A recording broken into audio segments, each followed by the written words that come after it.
네, 하나님 말씀으로라는 찬양이고요. 이게 제 그 샤워 찬양입니다. 혹시 여러분 샤워 찬양이 있으신가요? 뭐, 이거 잘, 그러기 뭔지 모르겠지만, 저만이 부르는 용어인데, 어, 샤워할 때 부르는 노래 있잖아요. 꼭 어릴 때부터 이렇게 샤워할 때마다 꼭 부른 노래들이 있어요. 옛날에 가요를 부르기도 하고, 혼자. 음, 다들 공감하시죠? 요즘은 유튜브를 사람들이 보는 사람들이 많아서 그렇지 않았는데 예전에는 꼭 샤워실만 들어가면 찬양을 혼자 크게 부르는 울림이 좋다 보니까 그런 곳이 있었는데 요즘 저에게 샤워 찬양이 이 찬양입니다. 하나님 말씀으로 하면서 샤워를 하는 찬양입니다.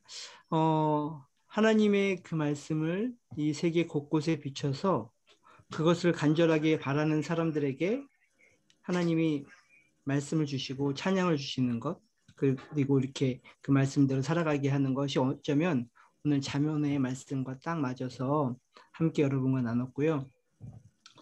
우리가 해왔던 것들을 쭉 보게 되면 에스더 말씀과 욥기 말씀과 시편 말씀을 그때 봤습니다.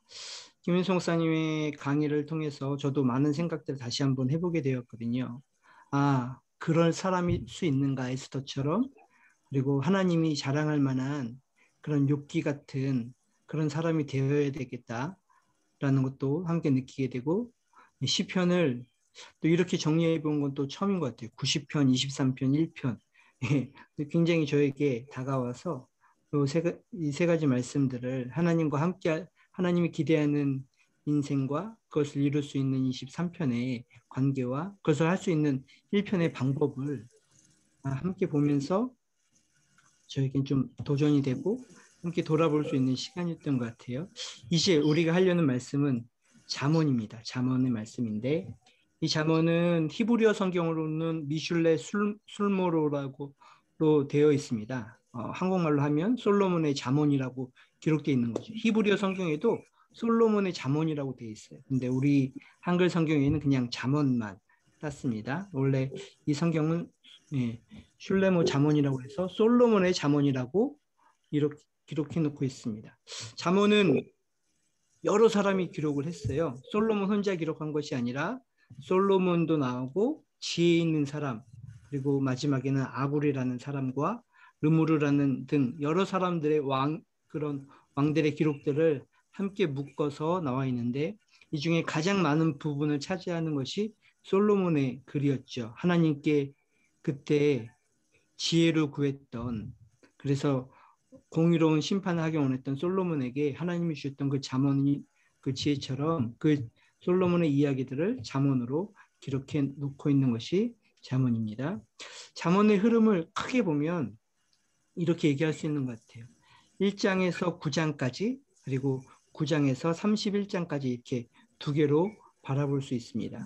그걸 좀 더 나눠보면 1장에서 1절부터 7절까지는 지혜란 무엇인가를 좀 나누고 그리고 1장부터 9장 후반부까지는 그 지혜가 우리에게 어떤 가치가 있는가를 좀 나누게 되고 그리고 재밌는 말씀인 10장부터 제일 많이 포함되어 있는 31장까지의 말씀을 보면 그 말씀을 그 지혜를 어떻게 실천할 것인가에 대한 이야기가 나오고 30장 그리고 31장 이 뒷부분에 보면 그 말씀대로 살아갔던 사람 두 사람의 예가 나와요. 그 지혜롭게 살아갔던 왕들에 대한 이야기들을 이렇게 나오면서 지혜가 무엇인지, 어떻게 그 가치가 있는지, 어떻게 실천할 것인지, 그리고 어떻게 그것을 체현하고 이뤄낼 것인지를 기록해 놓고 있습니다. 예. 그래서 오늘 말씀은 잠언을 보려고 하는데요. 여러분은 잠언을 어떻게 보시나요? 일단 이 질문들을 제일 많이 해볼 수 있는 것 같아요. 왜냐하면 저도 어렸을 때 교회를 다니면서 선생님들이 저에게 해줬던 말 중에 하나가 잠언을 매일 봐라. 한 장씩 31일이니까 31장이니까 하루에 한 장씩 매일 계속 봐라. 그러면 똑똑해질 거야. 라고 얘기하시는 분이 있었거든요. 정말로 우리는 그렇게 생각하는 것 같아요. 잠언을 읽을 때 이 잠언을 통해서 머리가 좋아지는 책. 그래서 엄마들이 아이들에게 자주 읽으라고 하는 책이 잠언입니다. 매일 하나씩 읽으면 머리가 좋아질 거야. 뭐 어떤 아빠가 어떤 아들에게 이렇게 했다라는 얘기도 있으면서 그런 이야기들 해요. 어, 그래서 진짜 어린 마음에 제가 부모님 없이 교회를 처음에 다녔거든요. 그래서 어린 마음에 야, 잠언을 하루에 한 장씩 읽으면 성적이 올라갈 수 있겠다라는 생각을 정말 해보고 읽었는데 예, 그렇지는 않더라고요. 어, 저를 보니까 예, 그렇지는 않은 것 같아요. 근데 우리는 그렇게 좀 봤던 것 같아요. 아, 이걸 읽으면 머리가 좋아질 거야. 근데 사실 그 마음에는 머리가 좋아지면 좋은 대학에 들어가고, 좋은 대학에 들어가면 좋은 직장을 얻고, 좋은 직장을 얻으면 성공할 수 있어. 예, 너 성공하려면 잠언을 읽어봐. 이렇게 이제 결론이 나게 된 거죠. 저도 성적을 잘 받기 위해서 잠언을 읽었었던 때가 있었는데, 읽어서 머리가 좋아지기보다는 이것이 이게 무슨 내용인가 하는 게 더 사실 머리가 복잡해지는 것이 어쩌면 잠언이란 생각을 하게 돼요. 그거 아니면 명언집처럼 사용합니다. 잠언이니까 잠언이라는 말 그대로 예, 좋은 글귀, 비유들, 시 이런 것들을 얘기하기 때문에 짧은 글로 외우기 좋고 그것을 가지고 아, 삶의 방향성을 잡기에도 좋은 어떤 명언집으로 사용하는 경우들도 있습니다. 하지만 잠언은 그렇게 어디 한 장 펴서 어느 걸 읽어서 나한테 명언으로 내 교훈으로 삼아서 읽는 책이 아니라 이 책 전체에는 주제가 있어요. 시편 전체에 90편의 인생을 위해 23편의 관계를 가지고 1편의 방법으로 살아가라고 이야기하는 것처럼 잠언 전체에 주제가 있습니다. 이 주제는 어떻게 의로운 사람이 될 수 있을까? 의로운 삶을 살 수 있을까라는 이야기인 거죠. 우리가 잠깐 다시 돌이켜 본다면 에스더에게 이야기한 것처럼 이제 국가를 넘어서 그 개인의 한 사람의 신앙의 모습을 하나님이 집중하기 시작했고 그럴 수 있는 욥의 모습을 보면서 하나님을 더 깊이 알아가는 하나님이 자랑할 만한 사람을 보고 시편을 통해서 우리의 인생을 살면서 우리와 하나님과의 관계를 고백할 수 있는 이야기들을 했어요. 하나님과 계속 우리 한 사람에 대한 이야기들로 이렇게 점점 집중돼 있죠. 이제 잠언에 와서는 그 사람이 어떻게 의로운 사람을 의로운 삶가가 이 잠언의 전체의 주제입니다. 그래서 제일 많이 나오는 것이 그 의로운 삶을 살기 위해서 필요한 것은 잠언에서는 지혜라고 이야기합니다. 예. 그래서 지혜를 히브리어로는 호크마라고 이야기합니다. 이 지혜가 무엇일까요? 어, 아까 처음에 제가 얘기한 것처럼 우리는 지혜가 똑똑해지는 것, 지식이 많은 것이라고 처음에는 생각을 했어요. 아, 잠언을 읽으면 쉽게 얘기하면 IQ가 좋아질 거야. 머리가 활성화될 거야. 뭐 이렇게 이야기했지만 당연히 성경에서 얘기하는 지혜는 그런 것이 아니라 삶에서 올바르고 경건하고 그것을 분별하고 선택할 수 있는 능력입니다. 어떻게 보면 지혜란 선택의 능력입니다. 우리가 다양한 삶을 살아가는데 그 삶에서 어떤 것을 선택하고 어떤 것을 어떤 규정이 없는 그 상태에서 이럴 때 이거 하면 좋아라고 하면 그냥 알 수 있는데 그런 것이 없는 애매모호한 그 삶, 그런 삶에서 우리가 어떤 게 올바른 것이고 어떤 게 경건한 것인가를 분별하고 그것을 선택할 수 있는 능력을 지혜라고 할 수 있어요. 그래서 다양한 삶의 상황 속에서 적합한 선택을 하게 되는 것, 그것이 이 잠언에서 이야기하는 지혜입니다. 무언가 뭘 물어보면 답인 이거야 라고 얘기할 수 있는 그런 예, 규정이 있는 것이 아니라 규정이 없는데 딱히 정답은 없는데 이것이 올바른 것이고 이것이 경건한 것 같다라는 마음을 가지고 그것을 가지고 삶에 적용해낼 수 있는 능력을 지혜라고 이야기를 하고 있습니다. 그래서 잠언은 이 지혜를 무엇인지를 처음에 잘 설명해주고 있어요. 그러면서 지혜를 얻는 네 가지 방법에 대해서 잠언은 이야기하고 있거든요. 어쩌면 잠언의 가장 중요한 말씀인 1편 1장 7절에 있는 말이죠.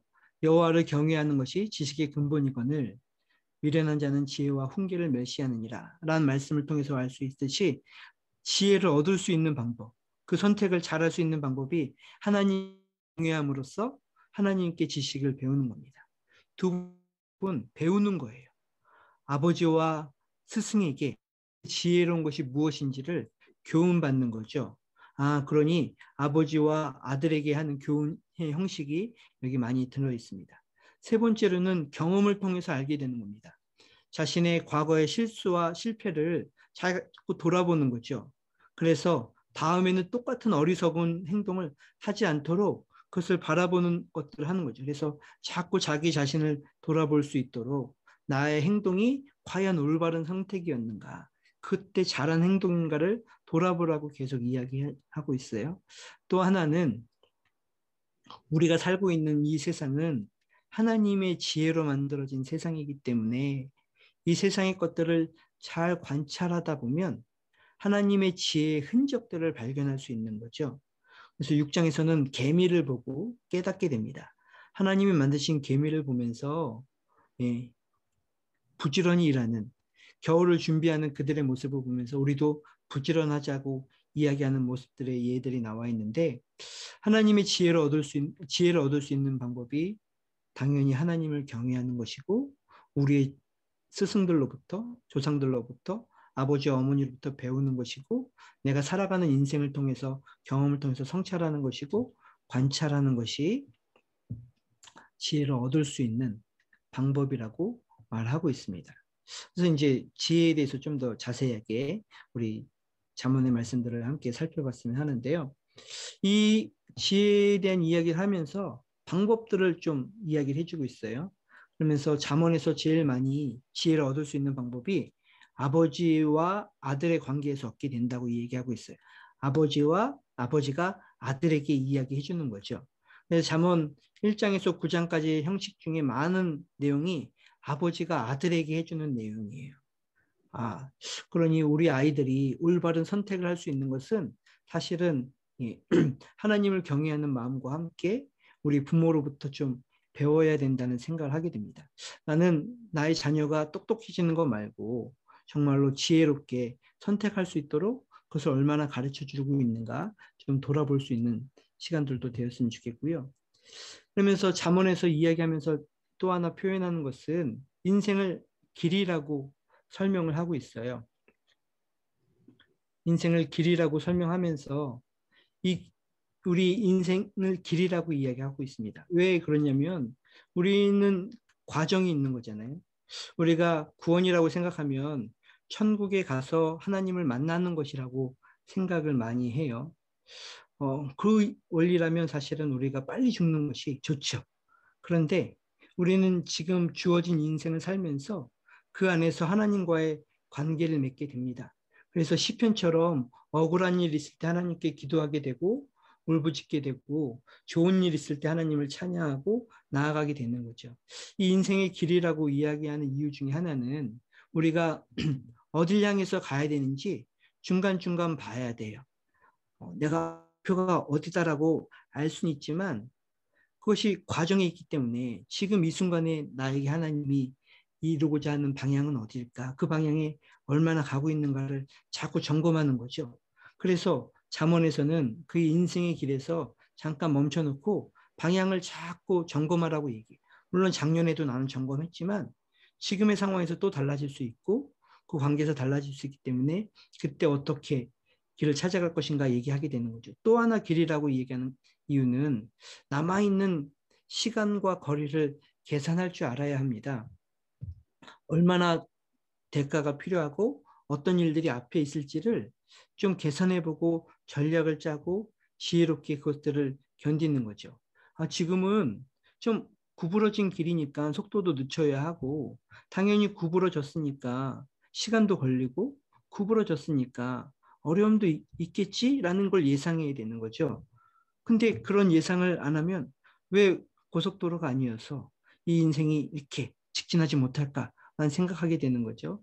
근데 잠언은 인생을 길이라고 얘기하면서 우리의 순간순간 그것들을 바라보고 조절하라고 이야기를 해주고 있어요. 그런 얘기와 함께 그 길 위에서 현재 위치를 파악하고 방향과 거리를 계산해보고 갈림길에서 잘 선택할 수 있는 것이 우리 인생이라고 이야기를 해주고 있습니다.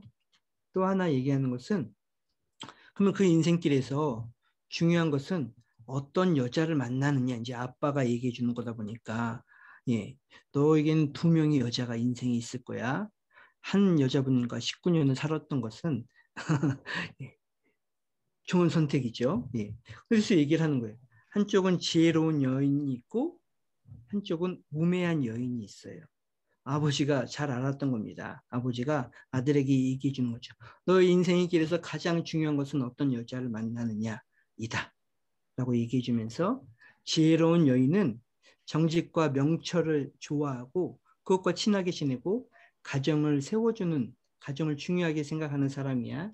그리고 우매한 여인은 음란하고 파멸을 좋아하고 결국은 가정을 파괴하는 여인이 될 거예요. 너의 인생은 결국 어떤 여자를 만나느냐에 따라 달라져 하면서 두 명의 여인을 이야기를 하게 됩니다. 위에 사진은 한 명의 여인을 선택한 것 같아요. 어떤 여인이 지혜로운 여인인지를 모르겠지만 인생은 여기에 달려있다고 이야기를 하고 있어요.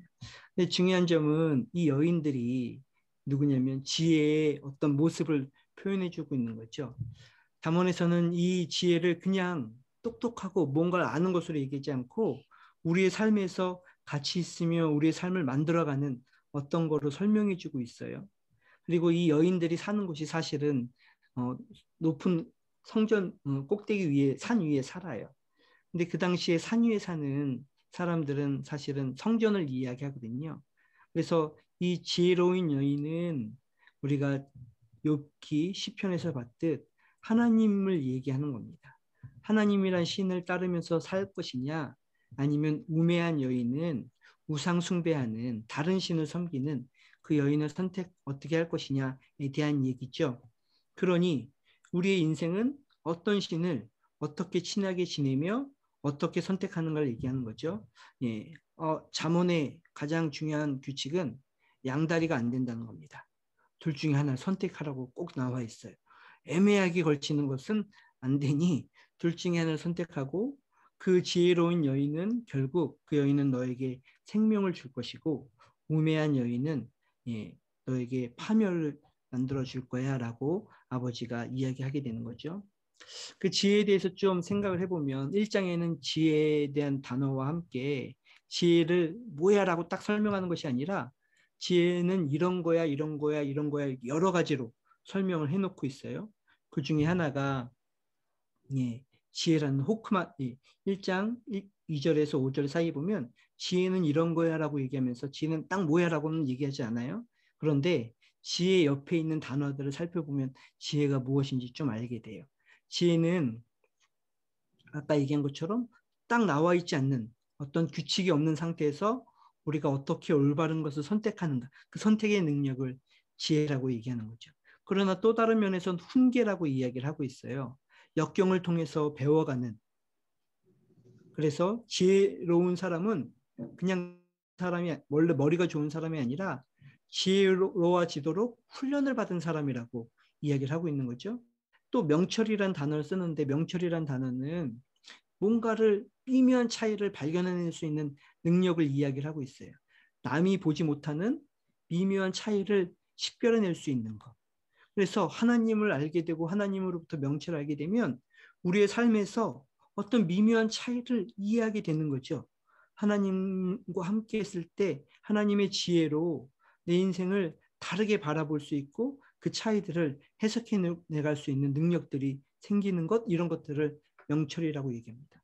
또 하나 분별력이라고 이야기를 하고 있어요. 분별력은 아까 그런 통찰력을 갖는다면 분별력은 그것을 어떻게 이룰까, 어떤 결과가 있을까라는 선견지명을 하는 거죠. 하나님의 방법으로 하는 것은 무엇일까라고 얘기하고 있고요. 또 지혜는 그냥 얻는 것이 아니라 공부해야 된다라고 이야기를 하고 있습니다.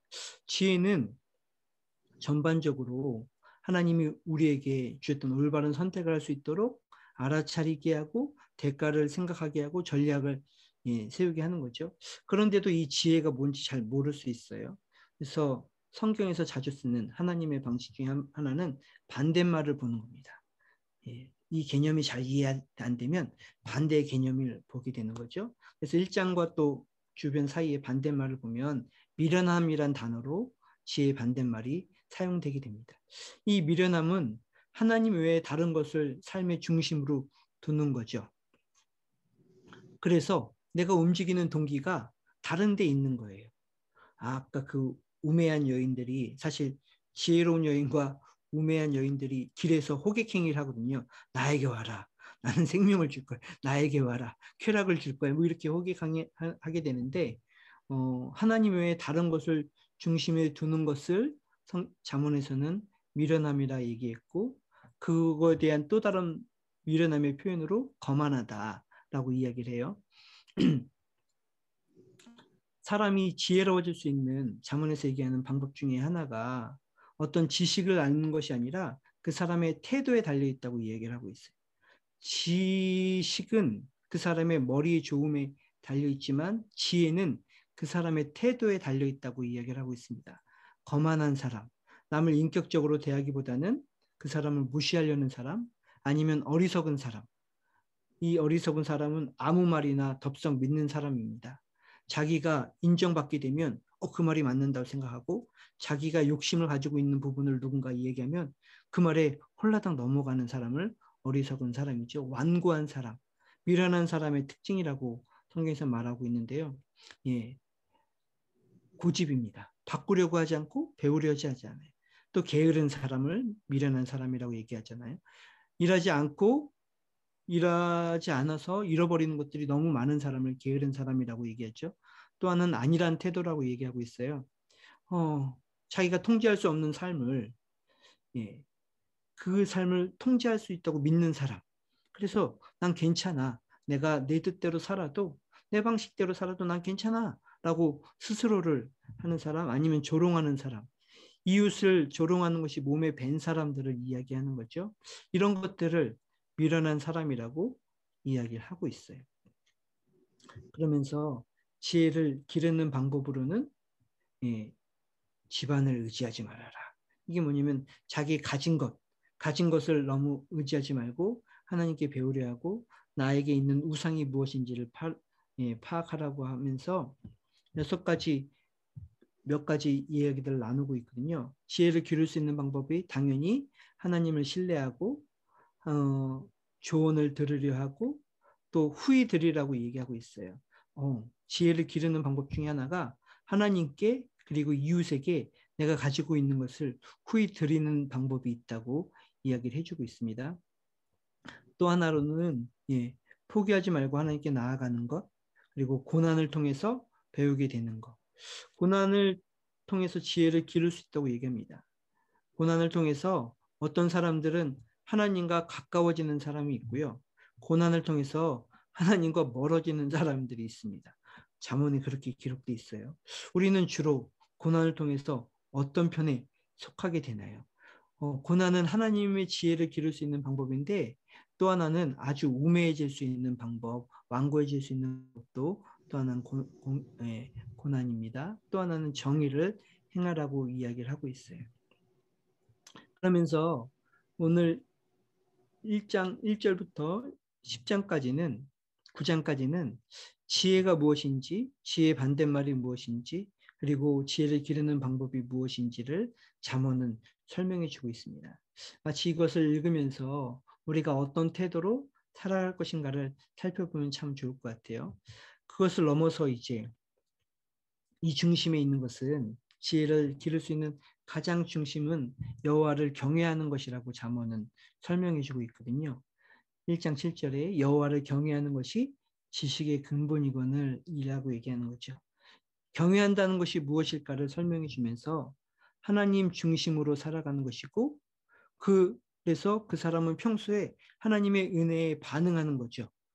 경외한다는 것이 하나님을 그냥 두려워하고 무서워하고 존경하고 존중하는 것이 아니라 그 은혜에 내가 반응하는 겁니다. 그리고 그 반응이 있으면 그로 인해서 변화가 일어나는 것이라고 이야기를 해주고 있어요. 다른 본문에서는 하나님을 신뢰해서 하나님을 신뢰하다 보니까 이 세상에 두려움이 덜하게 되고 하나님이 주신 많은 선물들을 보게 되는 거죠. 그래서 하나님으로 인해서 즐거워할 수 있는 것을 즐거워하게 돼요. 그런 사람들이 하나님을 통해서 이 세상에 숨겨져 있는, 그리고 말씀 안에 숨겨져 있는 하나님의 지혜를 통해서 세상을 새롭게 바라보게 되는 것, 이런 것들이 여호와를 경외하는 거라고 얘기하고 있어요. 그냥 감정이 아니라 반응에서 변화가 있고 신뢰하고 즐거워해서 새로운 것을 볼 수 있어서 하나님이 어떤 분인지, 하나님 만든 지혜가 무엇인지를 알 수 있는 것, 이것이 여호와를 경외하는 것이라고 1장부터 9장까지 중요한 내용으로 설명해 주고 있습니다. 그것과 함께 이제 10장의 두 번째 파트에 가면 잠언이 참 재밌는 말씀인데, 왜 그렇게 생각하냐면 이때부터는 한 절 한 절씩 참 중요한 말씀들이 많이 나오고 마음에 와닿는 말씀들이 나와요. 10장부터 31장까지는 잠언을 쓴 사람들이 생각하기에 이제 하나님을 경외하는 그것이 삶의 모든 영역에서 실제로 일어나야 된다라고 이야기를 하고 있는 거죠. 하나님을 경외하는 것이 그 전에 성경책, 구약에 있는 성경책에서는 율법을 따르고, 그리고 예배를 잘 드리고, 하나님의 말씀을 잘 듣고 그것을 알아가는 사람들이라고 이야기한다면, 이제 잠언에서는 그것들이 나의 삶에 어떻게 드러나게 되는가, 실제로 드러나게 된다라고 하면서 그 드러낼 수 있는 방법들을 이야기를 해주고 있는 거죠. 너무 많아요. 그래서 제일 첫 번째로는 우리의 마음에 대한 이야기들로 나오게 됩니다. 한 절 한 절씩 보자면 시간이 너무 부족해서 여러분들이 각자 다 읽으셨을 테니까. 근데 그 내용 중에 하나는 우리의 마음에 대한 내용이 나옵니다. 우리의 마음을 어떻게 가지고 갈 것인지, 마음과 우리의 욕구와 유혹과 감정을 어떻게 다룰 것인지, 그리고 7가지의 큰 죄에 대해서 나오게 됩니다. 분노, 탐욕, 시기, 음욕, 교만, 나태, 식탐이라는 7대 범죄에 대해서 우리의 마음에 대한 죄가 어떤 건지 그것이 돌아볼 수 있도록 나의 분노와 식탐과 탐욕을 어떻게 다룰 것인지에 대한 이야기들이 한 부분으로 기록되어 있습니다. 또 하나로는 그것을 넘어서 나의 마음에 대한 내용들이 기록되어 있다면, 그것을 넘어서 이제는 관계에 대한, 다른 사람들과 어떻게 내가 살아갈 것인가, 이게 지혜로운 사람이래요. 그래서 우정은 어떻게 지키고, 말은 어떻게 하고, 험담은 어떻게 우리가 줄이고, 또한 경청은 어떻게 하고, 그 갈등은 해결을 어떻게 할 것인지를 하게 됩니다. 뭐 여러 가지 말씀들이 있어서 다 볼 수는 없고 한 절씩만 좀 찾아본다면, 제가 그냥 좋아하는 것들을 골랐습니다. 철이 철을 날카롭게 하는 것 같이 사람의 그 친구의 얼굴을 빛내게 하느니라 라고 얘기하고 있는 말씀이 있는데요. 예, 우리를 빛나게 할 수 있는 것이 다른 사람이라고 얘기하고 있는 거죠. 내가 더 좋은 사람이 되고 내가 더 하는 것은 내가 어떤 관계를 깊게 만들어가느냐가 중요한 거죠. 예, 매년 사람을 바꿔서 만나게 되면 그것이 날카롭게 하는 게 없는 것. 아까 19년, 30년 얘기하셨는데 같이 사는 것이 더 날카롭게 하는 건지 무디게 하는 건지는 한번 잘 생각해 보시기를 바라고요. 예. 또 하나의 말씀은 말에 대한 능력이 있어요. 우리가 어떤 말을 하느냐에 따라서 생명을 주는 말도 있고, 어떤 말은 우리의 마음을 상하게 하고 죽음을 준다고 얘기하고 있습니다. 야고보서에 보면 이제 우리가 리더가 됐는데, 우리가 새로운 사람이 되었는데, 우리의 새로운 사람으로 제일 먼저 해야 할 것은 무엇이냐라고 얘기할 때 우리의 말에 대해서 이야기하고 있어요. 리더의 조건으로 어떤 말을 할 수 있는 사람이냐고 얘기하고 있는 거죠. 결국 우리의 말로써 누군가를 세울 수 있느냐 없느냐 참 중요하다고 다시 한번 보게 돼요. 험담, 너무 좋아하는 말씀인데요. 나무가 닿으면 불이 꺼지고 말쟁이가 없어지면 다툼이 쉽게 돼 있어요. 예, 경험하게 되죠. 말쟁이가 있으면, 주변에 험담하는 사람이 있으면 다툼은 끊이지 않습니다. 그리고 내가 정말 변하고 싶은 사람은 다른 사람의 책망 들을 수 있는가 라는 생각을 해보게 되고 보게 되는 거죠. 그리고 이웃을 업신 여긴 자는 죄를 범하는 자요, 빈곤한 자를 불쌍히 여기는 자는 복이 있느니라 라고 얘기하면서 다른 사람을 어떻게 돌보는가, 이 관계에 대해서 얘기해요. 지혜는 내 마음을 잘 다스리는 것이고, 지혜는 다른 사람과 원만한 관계를 가지면서 서로 세워가는 것이라고 잠언에서는 이야기해주고 있습니다. 그러니 잠언은 우리가 어떤 사람인지 어떻게 지혜로워질 건지를 다시 한번 얘기해 주면서 또 그 부분으로 삶의 현장에 대한 이야기들을 해주고 있는 거죠. 아까는 관계에 대한 이야기였다면 이제는 실천적으로 할 수 있는 나의 삶의 부분이 무엇인지를 표현해 주고 있어요. 결혼은 어떻게, 성은, 자녀 양육은, 돈은 어떻게, 그리고 리더는 어떻게 되는가, 정의는 어떻게 실현할 것인가에 대한 좋은 글들이, 선주의 경험들이 그 안에 기록되어 있습니다. 어진 여인을 만나는 것은 면류관이라고 얘기했고, 욕을 끼치는 여인은 뼈를 썩게 한 것 같다. 아멘. 저는 이런 경험이 없지만 그럴 것 같아요. 할 말이 없으니까 제가 이것도 넘어가죠. 예. 아름다운 여인을 삼가지 않는 것은 마치 돼지코의 금고리 같다라고 얘기하면서 눈에 보이는 것만 좋아하는 것, 그것은 어쩌면 우리 인생이 더 쓸데없는 일이다라고 이야기를 해주고 있는 거죠. 자녀 양육은 마땅히 행할 길을 아이에게 가르치면 늙어서도 그것을 떠나지 아니할 거야 라는 이야기들도 포함되어 있고요. 돈과 일, 이것도 제가 좋아하는 말인데, 흩어 구제하여도 더욱 부하게 되는 일이 있고 과하게 아껴도 가난하게 될 뿐이라 라고 이야기를 하고 있어요. 내가 돈을 쓰는데 오히려 부하게 되는 일이 있대요. 그리고 우리는 그것들을 경험하는 거죠. 내가 아끼고 무언가 하려고 되는데 오히려 가난하게 될 일도 있다고 합니다. 그러면서 우리가 돈을 어떻게 쓸 것인지를 다시 한번 생각해 보게 돼요. 묵시가 없는 백성은 방자에 행하게 된다고 얘기하죠. 비전이 없고 목표가 없는 백성들은 갈 방향을 몰라 합니다. 그래서 우리가 그 비전을 잡아가는 것 필요하게 되는 거죠. 또한 의인은 가난한 자의 사정을 알아주고 악인은 알아줄 지식이 없다라고 이 얘기하고 있습니다.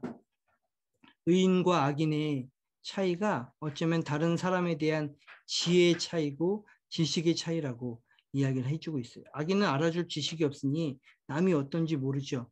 내가 모르니 그냥 안 해도 된다 생각하는 거고, 의인은 그 지혜가 있어서 다른 사람의 사정을 이해할 수 있는 사람들이 되는 거죠. 벌써 끝나게 되는데요. 오늘 말씀을 통해서 잠언은 여러 가지를 이야기해 주고 있지만 우리에게 양자택일을 하라는 것을 제일 많이 얘기해 주고 있어요. 지혜로운 여인과 아니면 우매한 여인을 두고 어떤 것을 선택할 것이냐 라는 이야기를 하고 있는 거죠. 결국 이 지혜는 하나님이 이 땅을 만드신 어떤 부분이라고 얘기하고 있습니다. 오늘 결론으로 얘기하고 싶은 것은 잠언 8장에 보면 이 지혜로운 여인이 어떤 역할을 하냐면요. 이 땅을 같이 만들었다고 얘기하세요. 하나님이 태초에 세상을 만들 때 이 이 지혜가 함께 세상을 만들었습니다. 그리고 이 세상에 그 지혜의 흔적들이 담아 있습니다. 잠언은 잘 관찰하고 하나님을 경외하고 바라봄으로 이 지혜를 얻을 수 있다고 얘기하고 있어요. 그런데 이 지혜가 신약으로 넘어와서 요한복음 1장에 이 지혜가 하나님과 함께 계셨고 그로 말미암아 모든 것이 지어졌다라고 얘기하고 그가 예수님이라고 이야기를 하고 있습니다. 잠언에 있는 이 말씀 때문에 예수님으로 인해서 지혜로 인해서 이 세상이 만들어졌다는 걸 알게 되는 거죠. 잠언을 읽음과 함께 신약을 성경을 보면서 우리가 생각해야 될 것은 우리가 하나님을 통해서 예수님을 통해서 지혜를 배울 수 있는가라는 생각을 좀 해보게 됩니다.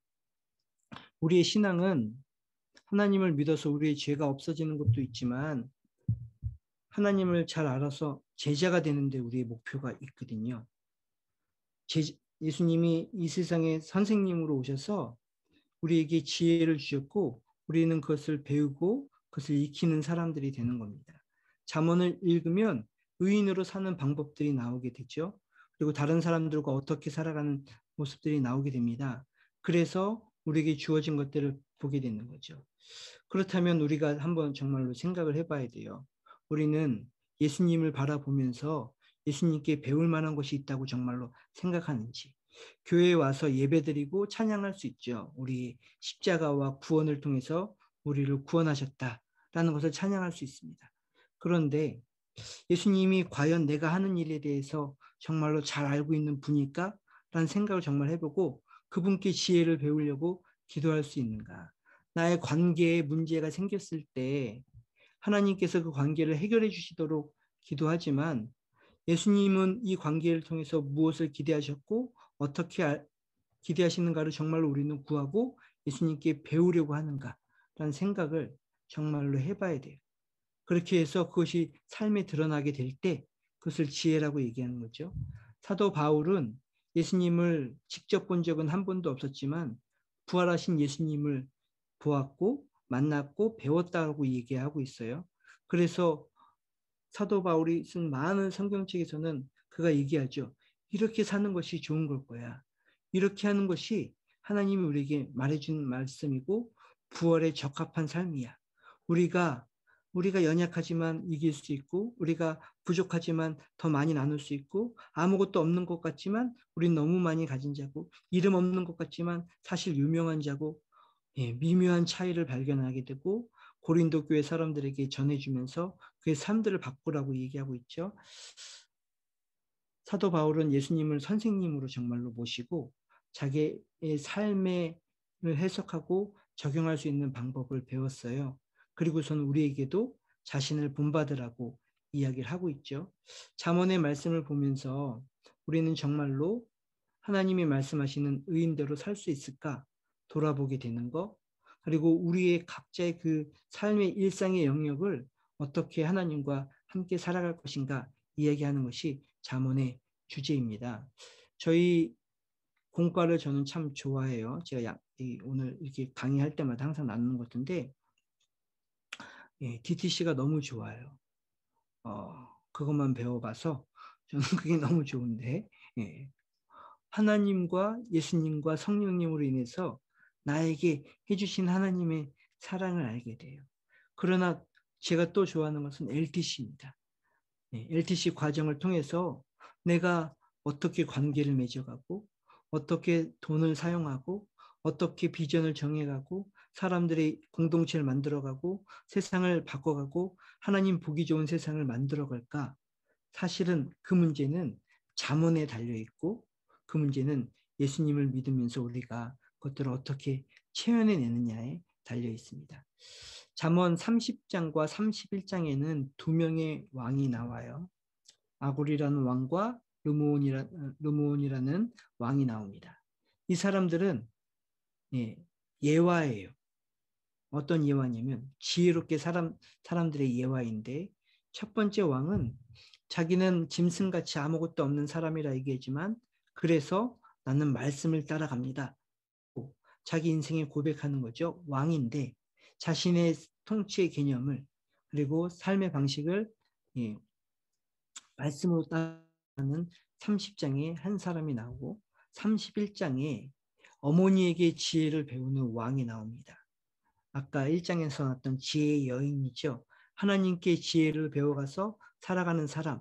그 사람이 그 지혜의 여인이 무엇을 가르쳐 주냐면 어떻게 일할 것인지, 남편과는 어떤 관계를 맺고 살아갈 것인지, 자녀와는 어떻게 관계를 맺을 것인지, 다른 사람들과 어떤 관계가 되어서 그 삶의 모든 영역을 어떻게 생명으로 가져가게 되는지 그 규칙들이 나와요.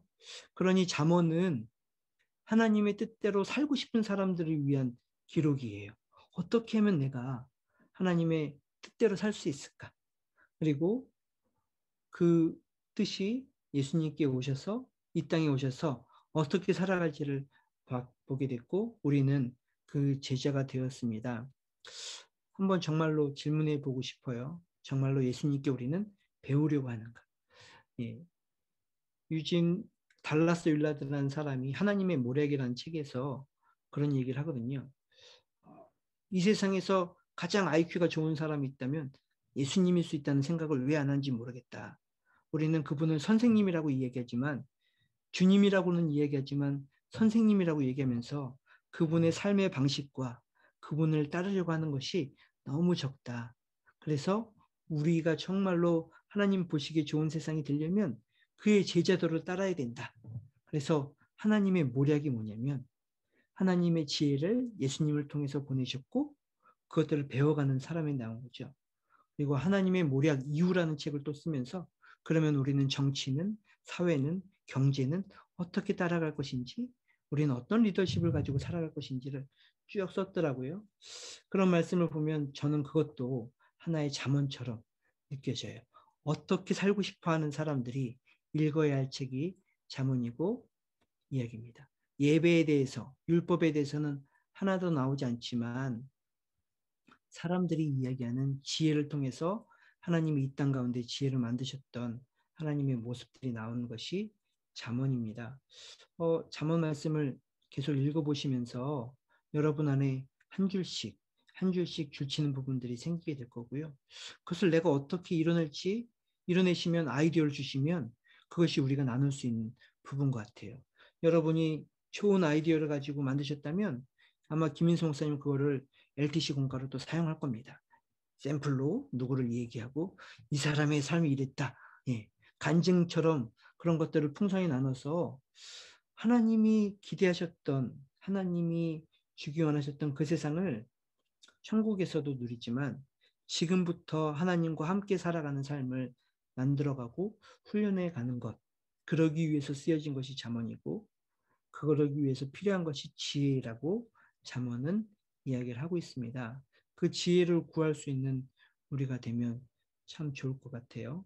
그래서 오늘은 조금 일찍 마치려고 하는데요.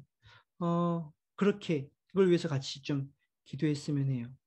태초에 예수님이 지혜로 오셔서 함께 만드셨고 이 세상 가운데 지혜로 만드셨습니다. 하나님, 우리가 그 지혜를 배워 우리의 삶에서 나의 가정과 나의 마음과 나의 말에서 인도하여 주시옵소서라고 함께 기도했으면 하고요. 아까 제가 자세히 나누지 않았지만 우리의 마음은 마음 가는 대로 행동하면 안 된대요. 우리의 마음은 주님이 주시는 마음을 품어야 되는 거지 우리가 자연스럽다고 생각해서 내 마음을 품는 것은 그게 자연스러운 것이 아니라고 이야기를 하고 있습니다. 하나님 우리의 마음을 훈련시켜 주셔서 그래서 지혜로운 사람 되기 원합니다. 함께 기도했으면 합니다. 함께 기도하겠습니다.